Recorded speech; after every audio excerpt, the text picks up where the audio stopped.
Here, he alighted in a quarter inhabited by Banu Najjar, a tribe related to the Prophet, PBUH, from the maternal side.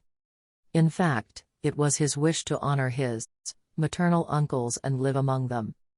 The fortunate host, Abu Ayyub al-Ansari, stepped forward with unbounded joy for the divine blessing appropriated to him, welcomed the noble guest and solicited him to enter his house. Zad al-Mad 255.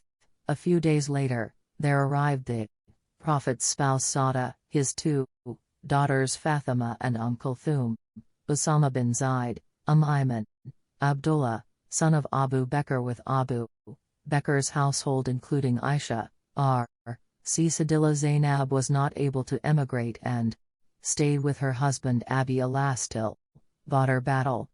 Bukhari 1556. Aisha, Sadillah said, when the Messenger of Allah, PBUH, arrived in Medina, both Abu Bakr and Bilal fell ill.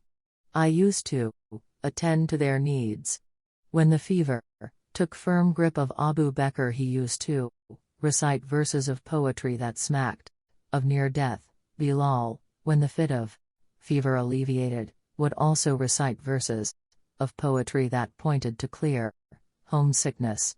Aisha, Sadillah added, I briefed the Prophet, PBUH, on their grave situation, and he replied, O Allah, we entreat you to establish in our hearts a strong love for Medina equal to that we used to have for Makkah, or even more. O Allah, bless and increase the wealth of Medina, and we beseech you to transmute its rotten mud into wholesome edible fat. Bukhari 1588. Life in Medina. The Madanese era could be divided into three phases.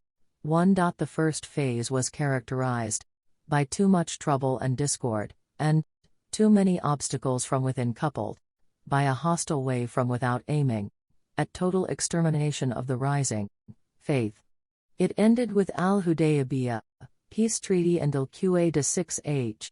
2. The second phase featured a truce with the pagan leadership and ended in the conquest of Makkah in Ramadan 8H. It also witnessed the Prophet, PBUH, inviting kings beyond Arabia to enter the fold of Islam. 3. In the third phase, people came to embrace Islam in hosts. Tribes and other folks arrived in Medina to pay homage to the Prophet, PBUH. It ended at the death of the Prophet, PBUH, in Rabi al-Awwal 11H. The first phase, the status quo in Medina at the time of emigration to Medina, could never be attributable to attempts to escape from jeers and oppression only, but it also constituted a sort of cooperation with the aim of erecting the pillars of a new society in a secure place.